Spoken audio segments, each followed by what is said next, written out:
6:46 right now in our Sunrise Smart Start, an update just into our newsroom. The victim and suspect both identified in last night's stabbing death on Frost Avenue. Police tell us 29-year-old Laquan Hill was in an argument with family when the victim, 42-year-old Antoine Paris, attempted to defuse the situation when Hill allegedly stabbed Paris, resulting in his death.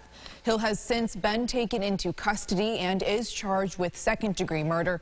Police say he will be arraigned this morning. Police have arrested a 16-year-old boy after they say he fatally shot another teen on Weld Street early Tuesday morning. Police say 16-year-old Raymar Alexander shot 17-year-old Chance Mosley at least 10 times, adding Alexander also accidentally shot himself in the arm. Mosley was pronounced dead at the scene. Alexander is charged with murder and criminal possession of a weapon. And while police have not released a motive, they do say that this was not a random act of violence. Rochester Mayor Malik Evans was joined by members of his leadership team yesterday to address plans on public safety for the southwest quadrant of the city. Evans says 90% of the violence we are seeing is only on about 10% of the streets. He says zip code 14611 has a lot of challenges when it comes to poverty, crime, and violence. As part of a solution, police are planning to increase the number of foot patrols in this area. The Prayer House Church of God opening a new meal site for senior citizens in Rochester. The partnership with Monroe County will focus on people in greatest need.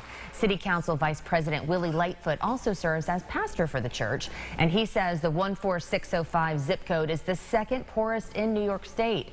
During the ribbon cutting, Mayor Malik Evans applauded the church for stepping up, especially with concerns of the Walgreens that's closing on Thurston Road. County officials gathering to propose funding a facility to help veterans yesterday. The nearly $2 million proposal would go to the Veterans Outreach Center, helping complete renovations and expansions of the Richards House. That's a facility for homeless veterans. The Richards House currently has capacity for 38 veterans, and those improvements would raise the number to 66.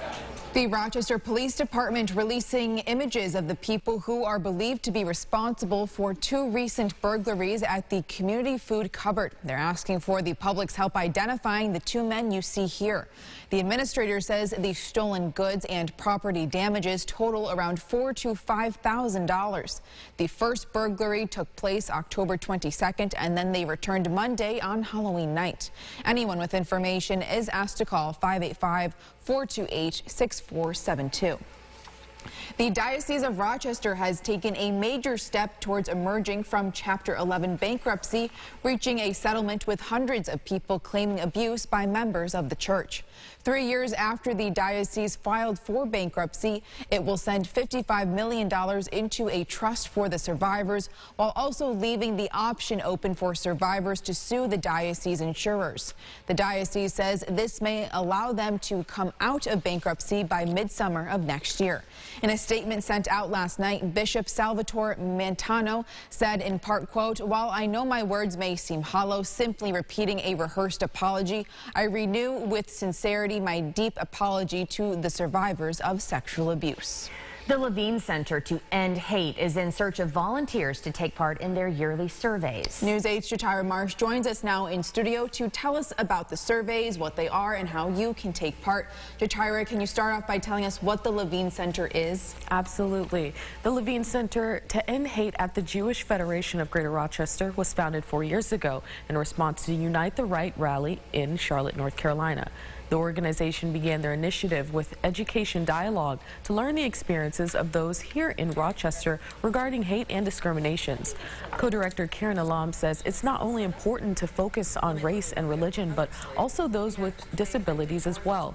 For instance, individuals who struggle with mobility, intellectual or cognitive reasoning, mental health, vision, or hearing. She shares that data produced in the survey. So what we found is that 37% of people with disabilities reported feeling discriminated against in our community, and 34% said that they felt unsafe in our community. And where they were feeling that was largely in the healthcare system and also while out shopping in restaurants, etc. She says it's disturbing that any group of individuals are experiencing any level of discrimination. The next step now is to create groups that listen to individuals directly for their specific experiences in order to develop programming that responds just to that. Casey, Amel, back to you. Jatira, thank you. If you'd like to take part in their survey, we'll have a link for you over on our website. Of course, that's rochesterfirst.com. The investigation into former Police Accountability Board Director Connor Dwyer Reynolds has not been released, despite leaders saying it would be available at the end of October. The PAB was created in 2019 to review complaints against Rochester police, but has been stuck in internal conflicts. They held their first in-person meeting this year, and they say that the investigation into Reynolds is expected any day now. All right, let's check in now with meteorologist James Gilbert for a check of the forecast. James, things are looking good. Yeah, going on a morning stroll maybe this morning, letting the dog out, or just getting a little bit of fresh air. Should be a nice start to the day. Numbers generally in the 40s, but we've got big swings. Some of us already near 50, while others may be sagging in the lower 40s, but just about everybody gets into the upper 60s and lower 70s. This is way above average. No record today, but I do think we eye a couple of records by the weekend.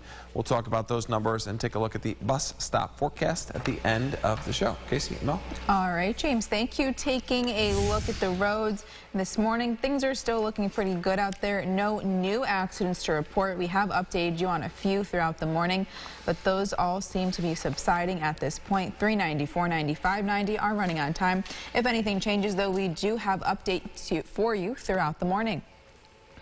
Around 80 participants from a variety of leadership development programs had the opportunity to be formally recognized last night. This during a graduation ceremony by the United Way of Greater Rochester and the Finger Lakes. Officials with the organization tell us these programs aim to advance and broaden the participation of diverse individuals in influential leadership positions throughout the Greater Rochester community. One graduate says their program in particular was very helpful when it came to building leadership skills, but it also gave them something more. The other piece that I really found more value in is creating connections with others in the community. My career is very focused, but I was able to connect people from different fields in healthcare, in service areas, and creating those relationships I think will help me move forward and create a better Rochester. Of those in attendance last night, Mayor Malik Evans and Congressman Joe Morelli were both there, as well as Monroe County Executive Adam Bello. The Federation of Social Workers honoring their Human Service Workers of the Year at the Rochester Riverside Convention Center. The award ceremony recognizes individuals and organizations making an impact on the community. Those being honored yesterday include RPD officers Anthony Mazurkowitz and Sino Sang, Carol Garrett of the Monroe County Department of Human Services, Clay Harris of Uniting and Healing Through Hope, and many others. Here's what some folks might be talking about at the water cooler this morning. After multiple failed attempts to launch the Artemis 1, the 322-foot rocket is being slowly rolled towards the launch pad, which is a 4-mile journey. NASA is looking to launch the rocket into space on November 14th.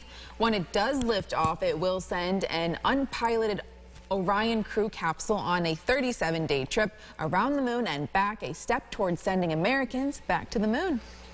All right, Von Miller did not practice Wednesday, which isn't usually that big of a deal since he's usually off Wednesdays for a vet rest. But he also didn't practice yesterday. He was listed with an ankle injury. And he's not the only issue on defense for the Bills right now. Matt Milano and Jordan Poyer also not practicing for a second day. Milano was doing work on the side, but Poyer was not seen on the field at all. Tremaine Edmonds was also limited.